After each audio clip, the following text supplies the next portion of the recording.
ng serbisyo, hindi rin niya dala, that's the only time ho na Exception yan. doon lang talaga yung bumabalik. Okay. But in reality, pagdala niya yung kontrata ng serbisyo at yung ID, will process it on the same day. Okay. So, Madam Chair, if I can just answer again, kaya lang ho, Senator Jinggoy, may mag-gauge kasi iba-iba yung pinagbasihan lang ho namin. But Rate. ang tanong ko lang, where does this fall under? You put AX here and it says simulated cost. So what you're saying is that wala pa yan sa AX. Ginagawa na ho nga. Naka-earmark eh. Madam, ngayon, ginagawa na ho siya, pero the way I understood it, Hindi naman siya naka-earmark. hindi naka-earmark. Kasama ho siya sa pool ng AX. So what With we're the proposing medical, is, All the rest. while waiting for the legislation, we will come up with our own guidelines to set this aside.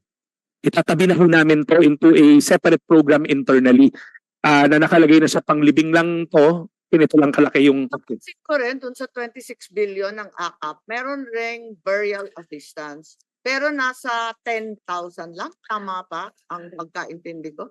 which is not enough kung tutusin. Kasi, Madam, ang rule kasi ho, pag cash na outright, 10,000, in excess of that, nag-guarantee letter na ho kami.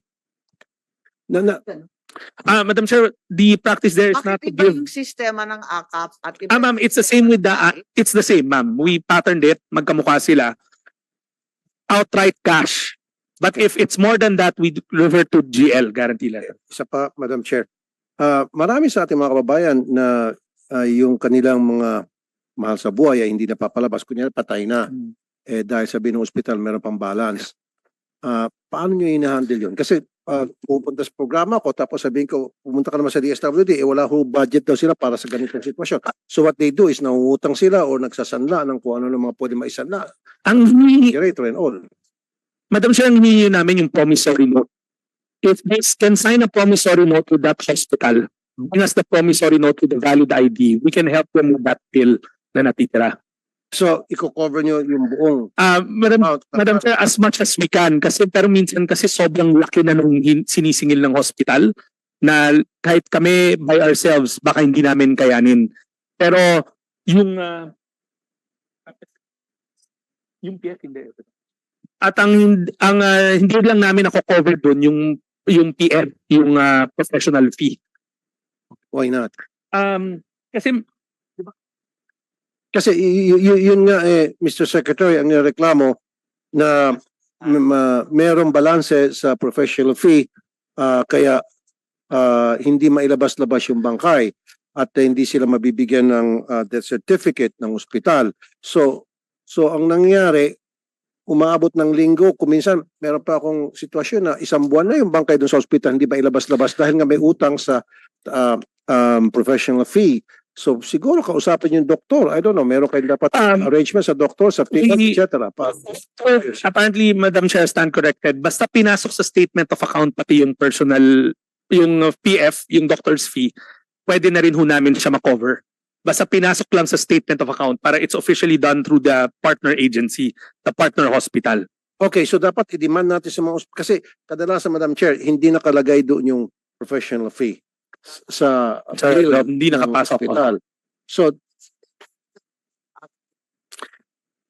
So paano kung hindi nakapasok? Normally, what we would ask them is tinutulungan sila ng social worker na bumalik sa hospital, ipasok sa loob ng statement of account. Pag nagawa yon, Then we can help them with the guarantee letter. Covered na ho yun. okay. Paano yung kung mataas ang singil ng doktor? Yun ang problema. Yun nga ho, even pati hindi lang sa doktor, minsan ho, yung mismong fees ng hospital, Yes. sobrang taas. That's why we have guidelines na hanggang saan lang ho kami so as not to deplete the AX allocation ng department. Minsan baka magsamantala yung mga doktor. Sabihin, yung regular singil lang 50. Tapos gagawin 100. Porket alam may guarantee letter. That's why, Madam Chair, we put a limit to what we can shoulder. Kasi kung hindi, mauubos ho sa isang Talaga patient maubos. lang. Talaga maubos. Okay, sir, may mga late payments or non-payment of social pension stipends sa Cagayan sa mga senior citizens amounting to 16.1 million. Ano pong reason bakit po nagkakaroon ng delays? Ano pong reason ba't hindi sila nababayaran? Yun nga po eh. Madam Chair, yan yung mga hindi pumupunta Hmm. Hindi pa napapalitan sa listahan. Okay. In short, no show, cannot be located, Mhm. or waiting to be replaced from the list. Okay. A waitlist po. Yes. Yung pong mga duplicates, ito po, talamak to sa 4Ps. Nagkakaroon po ng duplicates ng mga beneficiaries sa system. Paano niyo po ma-eliminate yun, yung duplication na nagkaka-doble-doble na natanggap ng isang recipient? For all we know, siguro dahil kasabat si chairman at may mga kasabat na mga taga-LGU. Madam Chair, two things. Una po, with the new integration sa PhilSys, minamandate na namin sila na may PhilSys IDs ho sila.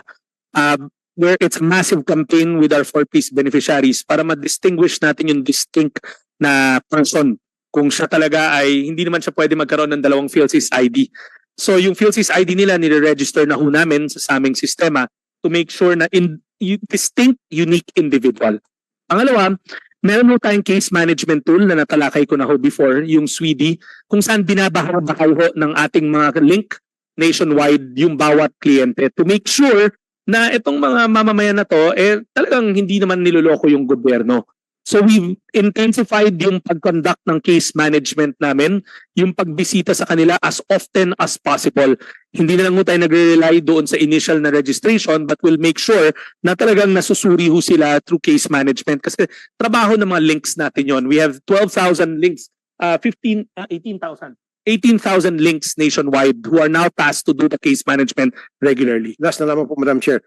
Noong 2021, may COA report na year-end balance receivable from PSDBM in DSW Central Office amounted to 176.19 million na unutilized, kaya transfer niyo po sa DBM. Bakit po unutilized? Sabi po ng DBM, andito yung DBM, stop transferring funds to procurement service. Bakit po hindi na-utilize? Ang dami po manangailang na ayuda, bakit natin ibabalik? Parang PhilHealth ata to.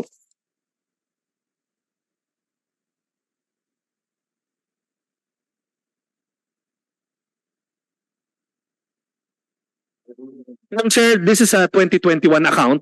Apparently, this is for supplies sa PSDBM to. So what we did was we reconciled with them and then we're down to 28 million. Ibig sabihin, kumukuha kami ng supplies, nagbabayad tayo sa kanila. Nagkaroon lang ng disparity sa records but we're continuously reconciling. We're down to 28 million na unreconciled supplies amount. Thank you, Madam Chair. That's all. Thank you.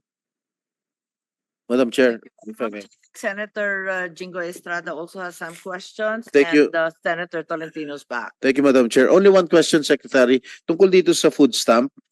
I understand this is a new program of the DSWD. How many beneficiaries have benefited from this? Madam Chair, this is the first half of the year was a pilot run funded purely by ADB and agency, the French Development Agency. 5,000 lang ho yung cohort natin nationwide kasi nasa pilot run siya. Natapos ho yung pilot sometime July, August. And then we have a 2 billion peso